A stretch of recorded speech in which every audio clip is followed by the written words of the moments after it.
Hello everyone, আজকে আমরা কথা বলবো ডিজাইন সিস্টেম নিয়ে। ডিজাইন সিস্টেম কিন্তু একটা বেশ বড় হট টপিক।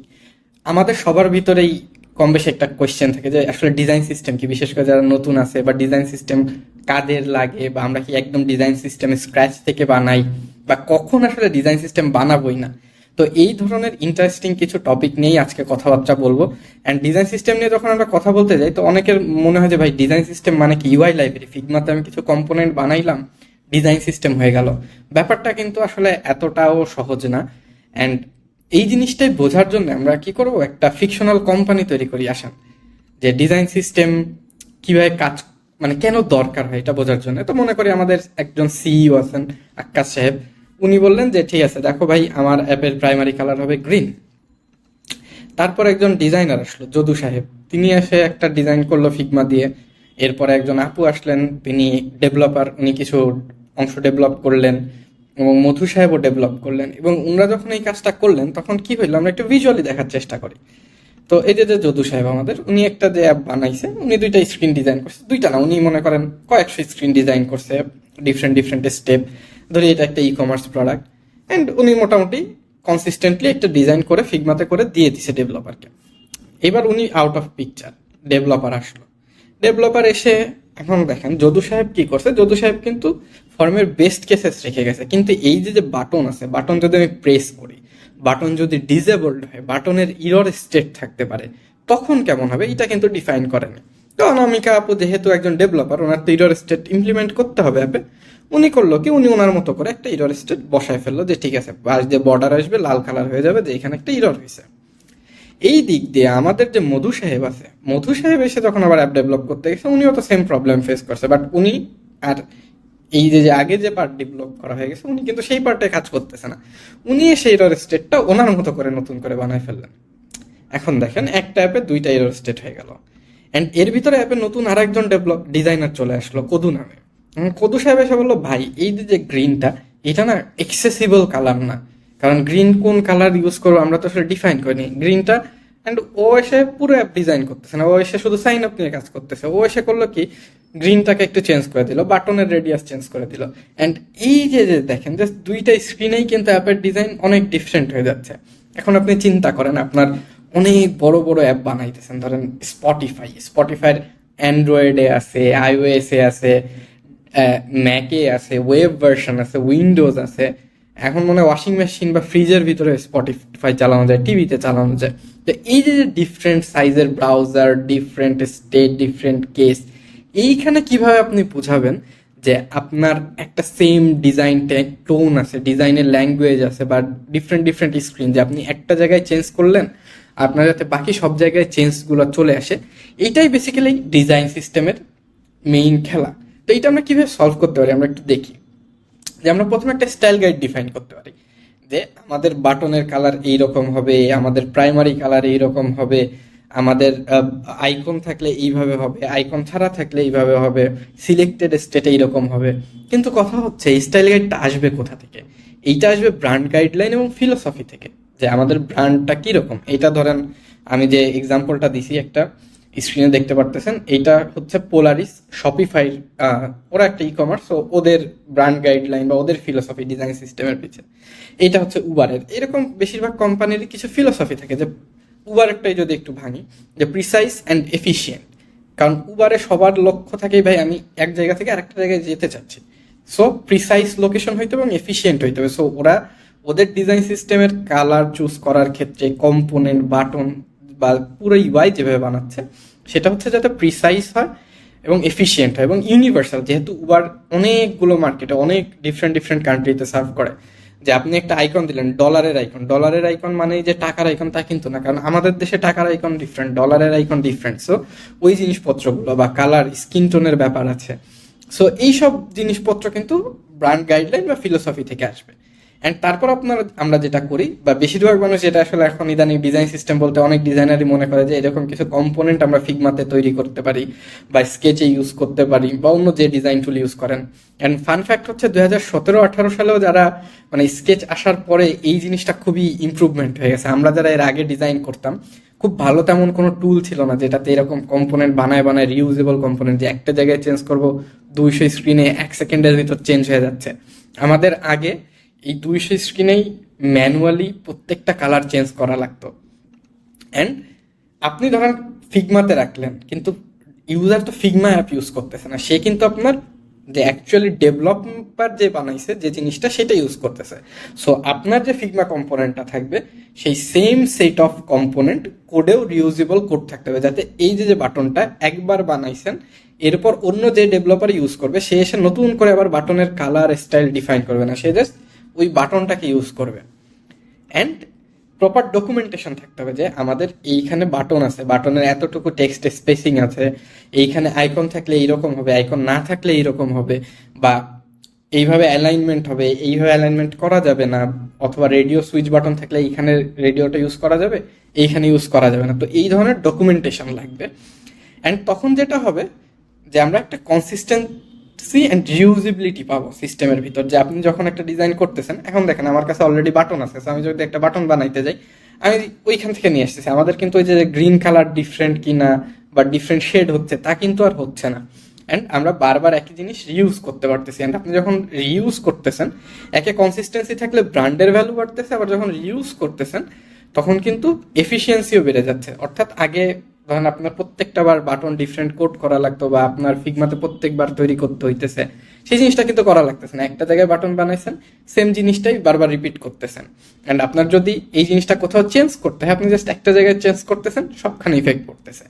এইটাই হইতেছে স্কেলেবিলিটি, যে আপনি সবখানে মানে আপনি খুব কুইকলি র্যাপিডলি কাজ করতে পারতেছেন, বা ইনফ্যাক্ট একই ডিজাইন সিস্টেম বা একই কালার স্টাইল এগুলো ইউজ করে আপনি কিন্তু মাল্টিপল প্ল্যাটফর্ম অ্যান্ড্রয়েড আইওএস এর জন্যও কাজ করতে পারতেছেন, মাল্টিপল থিমে কাজ করতে পারতেছেন, মাল্টিপল ব্র্যান্ডের জন্য কাজ করতে পারতেছেন। অ্যান্ড বেটার অ্যাক্সেসিবিলিটি, এটা হচ্ছে একটা অ্যাডিশনাল বেনিফিট, যে অ্যাক্সেসিবিলিটির ব্যাপারটা আমরা অনেক সময় ওভারলুক করি, কিন্তু আমাদের যদি খুব প্রপার কম্পোনেন্ট সিস্টেম আগেই বানানো থাকে যেখানে অ্যাক্সেসিবিলিটি ডিফাইন করা আছে, কোডে ডিফাইন করা আছে, তখন জিনিসপত্র অ্যাক্সেসিবল করাটা অনেক ইজিয়ার হয়ে যায়। অ্যাক্সেসিবিলিটি নিয়ে এই চ্যানেলে আমি আরও ভিডিও সামনে আনবো, তো সেটার জন্য সাবস্ক্রাইব করতে পারেন। অ্যান্ড কমেন্টে আপনারা কি কি ধরনের কন্টেন্ট চান সেগুলোও জানাইতে পারেন। অ্যান্ড এই যে যে জিনিসটা যে এত কিছু হয়, এটা আবারও একবার মুখস্থ করা যে ফিগমা কম্পোনেন্ট মানে ডিজাইন সিস্টেম না। ডিজাইন সিস্টেম মানে অনেক কিছু হইতে পারে, design principal, style guide, component library, design token, documentation, in fact change management. যে ভাই আমরা প্রতি 2 সপ্তাহ পর পর কাজ করব, বা 3 সপ্তাহ পর পর আমাদের ফাইলগুলো ফেলে দিব, আমাদের ফাইলগুলো এইভাবে রিনেম করব, আমাদের ফোল্ডার স্ট্রাকচার এইভাবে হবে, একটা নতুন ডিজাইনার আসলে তাকে কোন ফাইলটা দেওয়া হবে, এই সব কিছুই কিন্তু আসলে ডিজাইন সিস্টেমের কাইন্ড অফ ভিতরে চলে আসেন। শুধুমাত্র যে ডিজাইন পার্টটা তা না, একটা ফ্রন্ট এন্ড ডেভেলপার কিভাবে কাজ করবে, বা কোনখান থেকে ডিজাইন টোকেন নিবে, কোন কম্পোনেন্ট লাইব্রেরি থেকে কাজ করবে, এই জিনিসপত্রগুলো সবকিছুই ডিজাইন সিস্টেমের ভিতরে থাকে। অ্যান্ড ফান ফ্যাক্ট হচ্ছে ডিজাইন সিস্টেম কিন্তু মোটেই নতুন কিছু না। এই জিনিসটাকে প্যাটার্ন বলতে একদম 1960 সাল থেকে, হ্যাঁ। অ্যান্ড ইনফ্যাক্ট 1995 সালে মানে 90-91 সালের দিকে তো আসলে ওয়ার্ল্ড ওয়াইড ওয়েব আসছে। সো ওয়েব আসার সময় 95 সালেই একটা উইকি ওয়েব নামে একটা ওয়েবসাইট ছিল।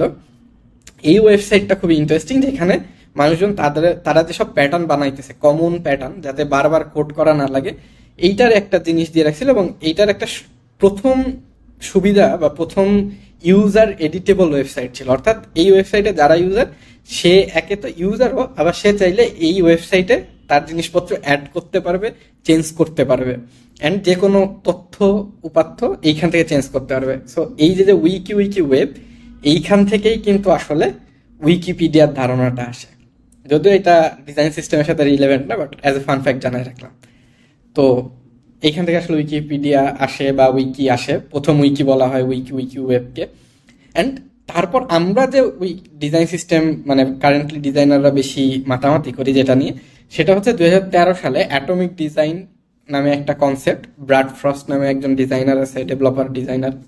সো এই ভদ্রলোক সে হচ্ছে এইটার ধারণা দেয়, একটা ব্লগ পোস্ট লেখে, এবং 2014 সালে উনি একটা বইও আনে অ্যাটমিক ডিজাইন নামে। যে উনি বলে যে আমরা হচ্ছে কি ডিজাইন কম্পোনেন্ট গুলাকে ছোট ছোট অ্যাটম মানে উনি অ্যাটমিক ডিজাইন বলতে আমরা যে অণু পরমাণু এইগুলো পড়ছি ওইগুলোর ধারণা থেকে নিয়ে আসছে, যে অ্যাটম হচ্ছে ছোট ছোট ভাগ, তারপর সেই ছোট ছোট ভাগগুলোতে কিছু মলিকিউল হইতেছে, যে H2O পানি মলিকিউল, এবং এই পানি দিয়ে ধরেন অর্গানিজমস হইতেছে, সেইটা থেকে একটা টেমপ্লেট বানাইতেছে, পেজ বেসিক্যালি ফাইনাল যেটা যে একদম ছোট ছোট ভাগ করে করে নিয়ে আসা। তাইলে সুবিধাটা কি, যে দেখেন আমি যদি এই নীল কালারটা চেঞ্জ করতে যাই, আমি জাস্ট নীল কালারের অ্যাটমটা চেঞ্জ করলে আমার বাকি পেজ যতগুলা পেজ আছে সবগুলা পেজে কিন্তু নীল কালারটা অটোমেটিক্যালি চেঞ্জ হয়ে যাচ্ছে। অর্থাৎ একদম ছোট ছোট ভাগে ভাগ করে কম্পোনেন্ট আকারে নিয়ে আসা। অ্যান্ড এইখানে একটা সমস্যা হইতেছে যে আমার অনেকে যেটা সমস্যা মেইন ঝামেলায় পড়ে ডিজাইন সিস্টেম নিয়ে যখন চিন্তা করতে যায় যে ভাই তাহলে কি আমরা যে কোনো ওয়েবসাইট বানানোর আগে ডিজাইন সিস্টেম বানাবো। ব্যাপারটা কিন্তু তা না, মানে ডিজাইন সিস্টেম কিন্তু অন ফিট অল সলিউশন না, বা সবার জন্য দরকার নাই। কারণ ডিজাইন সিস্টেম বানানোটা বেশ টাইম কনজিউমিং।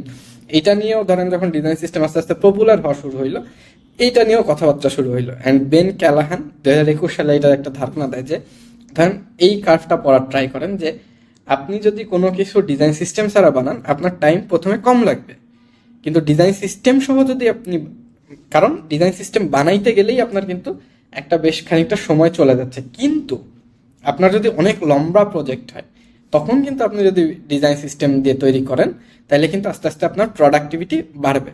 এটার রিজনটা হচ্ছে খুব সিম্পল। ধরেন আপনি একটা ওয়েবসাইট ল্যান্ডিং পেজ বানাইতেছেন, আপনি ওই ল্যান্ডিং পেজটা আপনি জানেন 6 মাস 1 বছরে খুব কোনো একটা চেঞ্জ হবে না, হয়তো একটা জায়গায় টেক্সট চেঞ্জ হবে। এইটার জন্য যদি আপনি শুরুতেই ফিলোসফি চিন্তা করতে পারেন, বাট আপনি কম্পোনেন্ট বানাইতেছেন, রিউজেবল কম্পোনেন্ট বানাইতেছেন, এটাতে প্রচুর টাইম ব্যাক অ্যান্ড ফোর্থ হইতেছে। অতটুকু টাইমে আপনি কিন্তু অ্যাকচুয়ালি ওয়েবসাইটটাই বানাই ফেলতে পারতেন। তো এই কারণে একদম ধরেন ছোট টিম, বা আপনি জানেন যে এই ডিজাইনটা আপনার টিকবে না, আপনি জানেন যে এটা আপনার এমভিপি, আপনি 6 মাস পরে এই ডিজাইনটা ফেলে দিবেন বা এই কোডই থাকবে না, তখন কিন্তু ডিজাইন সিস্টেম তৈরি করাটা মিনিংফুল না। কারণ ডিজাইন সিস্টেমেরও কিছু খারাপ দিক আছে। টাইম ডেফিনেটলি একটা, যেটা বলতেছি যে, অ্যান্ড আরেকটা যেটা সবচেয়ে বড় কমপ্লেন ডিজাইন সিস্টেমের, যে ডিজাইন সিস্টেম নিয়ে সবার এটা মাথায় থাকে যে ভাই ডিজাইন সিস্টেমের বাটন কেমন হবে, কালার কেমন হবে, সব তো বলাই আছে, তাহলে আমি ডিজাইনার হিসাবে আমার ইনপুটটা কই গেল। সো ক্রিয়েটিভিটির জায়গাটা কিন্তু কমে যায়। আরেকটা জায়গা যেটা হইতেছে মেইনটেনেন্স, যে ভাই ডিজাইন সিস্টেম মেইনটেন করা, যেহেতু আপনার কোড আছে, কম্পোনেন্ট আছে, ডিফারেন্ট লাইব্রেরি আছে, এটা কিন্তু বেশ হিউজ একটা চ্যালেঞ্জ হয়ে যায়। অ্যান্ড এই কারণে ইদানিং কিন্তু আলাদা করে মানুষ ডিজাইন সিস্টেমের জন্য ডিজাইনার, ইঞ্জিনিয়ার হায়ার করে। অ্যান্ড আরেকটা যেটা আমি যেটা একটু আগে বলতেছিলাম, যে ইনিশিয়াল টাইম অ্যান্ড রিসোর্সের যে ব্যাপারটা, এটাও কিন্তু একটা বড় সমস্যা, যে আপনার শুরুতেই একটা বড় ইনভেস্টমেন্ট লাগতেছে, ইনিশিয়াল একটা টাইম কনজিউম হইতেছে।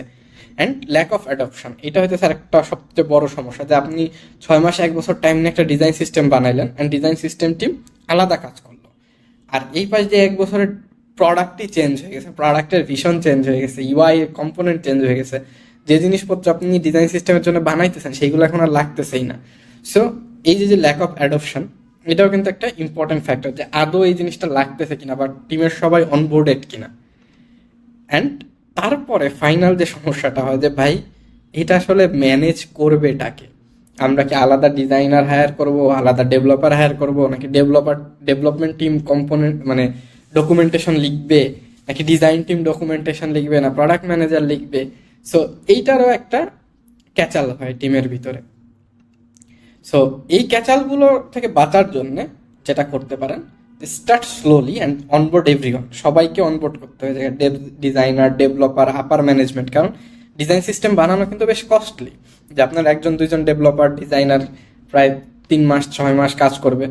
হ্যাঁ, অ্যান্ড আরেকটা এখানে যেটা আমি টেকনিক বা সবাই মোটামুটি এখন যেটা সবাই ফলো করে, যে বাজারে অনেক ডিজাইন সিস্টেম অলরেডি আছে, যেমন ম্যাটেরিয়াল, কার্বনের, আইবিএম, অ্যান্ড ডিজাইন। সো ওইগুলা কিন্তু ওপেন সোর্স, সো আপনি চাইলে ওইগুলাকেও আপনার জন্য মডিফাই করে ইউজ করতে পারেন। সো আপনি অলরেডি কোড পেয়ে যাবেন, কিছু প্রিন্সিপালস পেয়ে যাবেন, ডকুমেন্টেশন পেয়ে যাবেন, ফিগমার লাইব্রেরি পেয়ে যাবেন। So you can start with that. And টিমের কিছু মেম্বারকে ডেডিকেটেড রাখতে হবে, যে হ্যাঁ ঠিক আছে ভাই আমার টিম ছোট, আমি একজন ডিজাইনার বা 2জন ডিজাইনার। সো সেই ক্ষেত্রেও যে ঠিক আছে আমরা সপ্তাহে 3 ঘন্টা, 5 ঘন্টা, 10 ঘন্টা এতক্ষণ টাইম আমরা ডিজাইন সিস্টেমের জন্য কাজ করব, ওই জিনিসটা ডেডিকেটেড রাখতে হবে। অ্যান্ড এইটুকু পার্ট ডিজাইন টিম করবে, এইটুকু পার্ট ডেভেলপমেন্ট টিম করবে, এইটুকু প্রোডাক্ট ম্যানেজার করবে, ওই ওনারশিপটাও আগে আগে সেট করে দিতে হবে। অ্যান্ড আরেকটা জিনিস যেটা এনকারেজ ফ্লেক্সিবিলিটি, যে ওই যে বলতেছিলাম যে ভাই ক্রিয়েটিভিটি, আমি ডিজাইনার, ক্রিয়েটিভিটি কই। সো এই জন্য হইতেছে যে ঠিক আছে আমি ডিজাইন সিস্টেম বানাইছি, তার মানে এই না যে এটা আমি চেঞ্জ করতে পারবো না, আমরা যদি বেটার কিছু পাই definitely we should push to make change everywhere. That's why কিন্তু ডিজাইন সিস্টেমের ওয়ান অফ দ্য ইম্পর্টেন্ট জিনিসটাই ছিল যে আমরা যাতে একটা জায়গায় চেঞ্জ করলে বাকি সব জায়গায় ওই চেঞ্জটাও খাটে। সো আমি যদি একটা ভালো কিছু পাই, ডেফিনেটলি আমার যদি বাটনের কিছু একটা ইমপ্রুভমেন্ট পাই, আমি চাইবো আমার ওয়েবসাইটে সবগুলো বাটনের যাতে ইমপ্রুভমেন্ট হয়। বা কিছু জায়গায় হয়তো এমন হইতেই পারে যে আমার এক্সট্রা স্পেশাল কিছু একটা ইউজ করা লাগতেছে। ফর এক্সাম্পল ধরেন ঈদ আসছে, ঈদের টাইমে আপনি আপনার অ্যাপে ডিফারেন্ট একটু থিম আনতে চান, বা অন্য কোনো কারণে বাংলাদেশ ক্রিকেট টিম জিতছে, সো আপনি বাংলাদেশে একটা ফ্ল্যাগ ইউজ করতে চান, রেড গ্রিন আপনার অ্যাপের কালারিং, আপনার অ্যাপের কালার হয়তো ব্ল্যাক অ্যান্ড হোয়াইট। সো সেই ক্ষেত্রে হয়তো কিছু ফ্লেক্সিবিলিটি বা কিছু ক্রিয়েটিভিটি আপনাকে অ্যাড করতে দিতে হবে। অ্যান্ড সবচেয়ে important, don't make it one time thing. মানে ডিজাইন সিস্টেম বানাইলাম রেখে দিলাম ব্যাপারটা তা না। Design system should be updated every, let's say 2 সপ্তাহ, 1 মাস, 1 সপ্তাহ, 3 সপ্তাহ, ডিপেন্ড করে যে আপনি কি পরিমাণ কাজ করতেছেন, কত মেম্বার আছে। যে আপনি ধরেন একটা বাটন ইমপ্রুভমেন্ট পাইলেন, আপনি একটা টেবিলের ইমপ্রুভমেন্ট পাইলেন, ওইটা করলেন, বা একটা কার্ড আপনার ডিজাইন সিস্টেম আগে ছিল না, নতুন করে বানাইলেন, ওইটা ডিজাইন সিস্টেমে ইনসার্ট করতে হবে। সো ডিজাইন সিস্টেম একবার শুধু বানায় রাখছি হয়ে গেল, ব্যাপারটা এইভাবে চিন্তা করা যাবে না। অ্যান্ড আরেকটা জিনিস যেটা, যে আমি যেটা সবাইকে বলি যে ডিজাইন সিস্টেম তৈরি করার আগে অন্যদের ডিজাইন সিস্টেমগুলো দেখেন যে তারা কিভাবে করছে। বাইরের অনেক কোম্পানি ডিজাইন সিস্টেম নিয়ে কাজ করে, দেশের ভিতরে আসলে আমি খুব একটা পাই নাই যারা প্রপার ডিজাইন সিস্টেম আছে। বেশিরভাগই দেখা যায় যে কিছু রিয়াক্টের লাইব্রেরি আছে বা একটা ফিগমার কম্পোনেন্ট লাইব্রেরি আছে, ফিলোসফি বা ডকুমেন্টেশন, অ্যাক্সেসিবিলিটি এইগুলো নিয়ে কাজ কারবার নাই।